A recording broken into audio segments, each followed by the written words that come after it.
کی ادائیگی کا سنت طریقہ کیا ہے.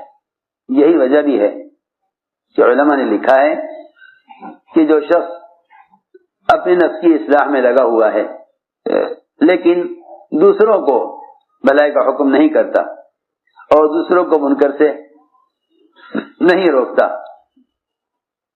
اس کا ایمان کامل نہیں ہوگا.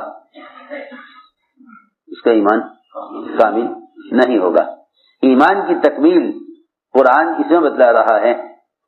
ایمان کی تکمیل قرآن اس میں بتلا رہا کہ تم بھلائی کا حکم کرتے رہو اور منکرات سے روکتے ہو، یہ تمہارے ایمان کی تکمیل کا سبب ہے. یہی وجہ ہے کہ سارے محدثین کے امام ابو ہریرہ رضی اللہ تعالی عنہ خود یہ فرماتے ہیں کہ اس آیت کا مطلب ہی یہی ہے کہ تم خیر امت جب ہو سکتے ہو اور تمہارے اندر خیر جب ہو سکتی ہے جب تم لوگوں کو منکرات کے ماحول سے نکال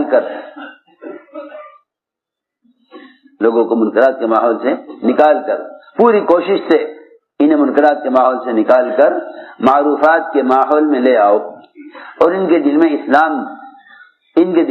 اسلام کی رغبت پیدا کرو تو تم خیر امت ہو سکتے ہو. ہم نے عرض کیا کہ یہ دو بنیادی فریضے ہیں، بھلائی کا حکم کرنا، برائی سے روکنا. اس زمانے میں ان دونوں فریضوں کی ادائیگی کا طریقہ سنت سے ہٹا ہوا ہے. ذات سے صراحتاً کہتا ہوں، اس زمانے میں ان دو فریضوں کے ادا کرنے پر رواج غالب آ چکا ہے اور ان دونوں فریضوں کی ادائیگی کا سنت طریقہ ختم ہو گیا. وہ یہ کہ لوگ امر معروف اور نہی منکر کو کوئی عملی محنت نہیں سمجھتے، بلکہ وہ اخبار رسائل، مختلف قسم کے آلات اور ذرائع، مختلف قسم کے نشر و اشاعت کے اسباب، ان کے ذریعے سے اوامر اور نواہی کے پھیلانے کو امر معروف اور نہی منکر سے کے فریضے کا ادا کرنے کا طریقہ سمجھ بیٹھے. میری بات بہت توجہ چاہتی ہے.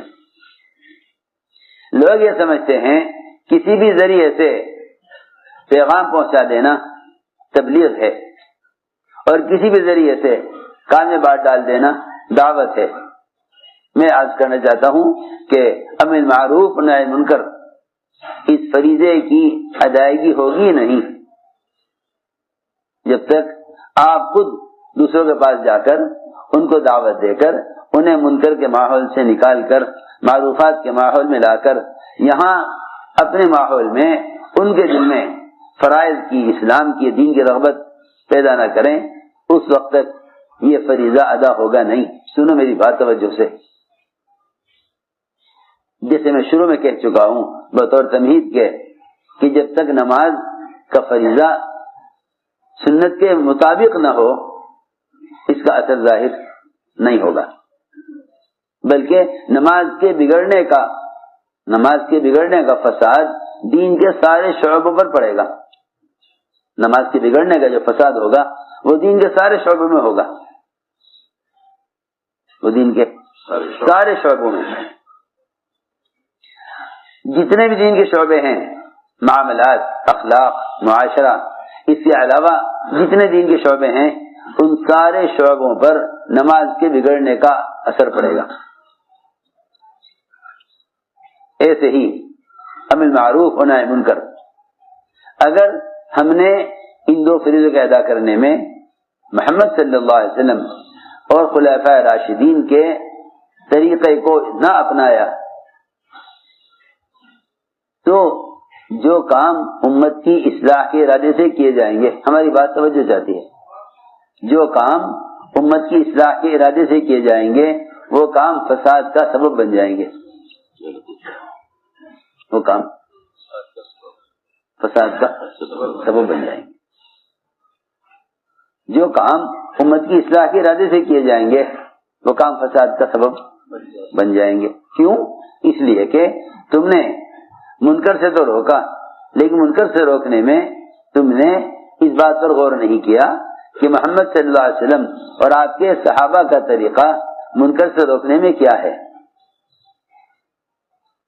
تم نے معروفات کا حکم جو دیا، مگر یہ نہ غور کیا کہ معروفات کا حکم دینے میں محمد صلی اللہ علیہ وسلم اور آپ کے صحابہ کا طریقہ کیا ہے۔ ہم یہ سمجھانا چاہتے ہیں، یہ دعوت کی محنت، یہ امر معروف اور نہی منکر کے فریضے کے ادا کرنے کی مسنون شکل ہے۔ ہماری بات بہت توجہ چاہتی ہے، یہ دعوت کا کام، یہ امر معروف اور نہی منکر کی عملی مسنون شکل ہے۔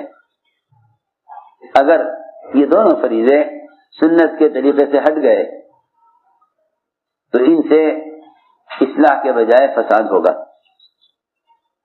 اب ہماری بات، یہ دو باتیں ذہن میں رکھ کر اب یہ بات سمجھو کہ امر معروف و نہی منکر کا مسنون طریقہ کیا ہے۔ حضور اکرم صلی اللہ علیہ وسلم نے منکر کرنے والے کے ساتھ کیا معاملہ کیا، منکر کرنے والے کے ساتھ کیا معاملہ کیا، امت کو بتانے کے لیے کہ منکر سے روکنے کا کیا طریقہ ہے۔ دیکھو غور سے سنو، اگر کسی کو کسی منکر سے روکنے کے لیے، کسی کو کسی منکر سے روکنے کے لیے اگر تم نے طریقہ غلط اپنایا ہے تو اس کا نتیجہ فساد ہوگا، اس کا نتیجہ فساد ہوگا۔ اگر تم نے، اس لیے کہ منکر کرنے والا گڑھے میں گر جانے والے کی طرح ہے، اور گڑھے میں گر جانے والا وہ قابل ملامت نہیں ہے بلکہ قابل اعانت ہے، قابل اعانت ہے۔ گڑھے میں گر جانے والا قابل ملامت نہیں ہے، گڑھے میں گر جانے والا قابل اعانت ہے۔ سنو، ہم کچھ کہنا چاہتے ہیں، گڑھے میں گر جانے والے کو ملامت کرنے سے کوئی فائدہ نہیں، اس وقت اس کی مدد کی ضرورت ہے، اس وقت اس کی مدد کی، میری بات ادھر دیکھ کے سنو، اس وقت اس کی مدد کی ضرورت ہے۔ یہ آدمی گڑھے میں گر گیا ہے، اسے گڑھے سے کیسے نکالا جائے۔ ابو درداء رضی اللہ تعالیٰ عنہ ایک شخص کے پاس سے گزرے جس کو لوگ مار رہے تھے اور گالیاں دے رہے تھے۔ فرمایا کیا بات ہو گئی، اسے کیوں مار رہے ہو، کیوں برا کہہ رہے ہو؟ اس نے کہا کہ اس نے گناہ کیا ہے، اس نے گناہ کیا ہے۔ حضرت ابو درداء نے فرمایا کہ ٹھیک ہے، اس نے گناہ کیا ہے، لیکن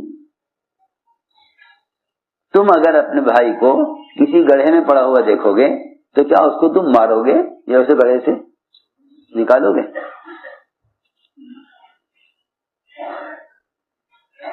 لوگوں نے کہا ہاں ابو درداء، ہم ضرور اس کو گڑھے سے نکالیں گے۔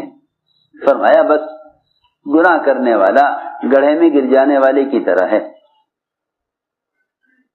میرے دوستو عزیزو، امت جتنی منکرات میں پڑی ہوئی ہے، دعوت دے کر انہیں منکر کے ماحول سے نکال کر معروفات کے ماحول میں لانا، بس یہ ہمارے گشت کا موضوع ہے، کیونکہ یہی عین دعوت ہے۔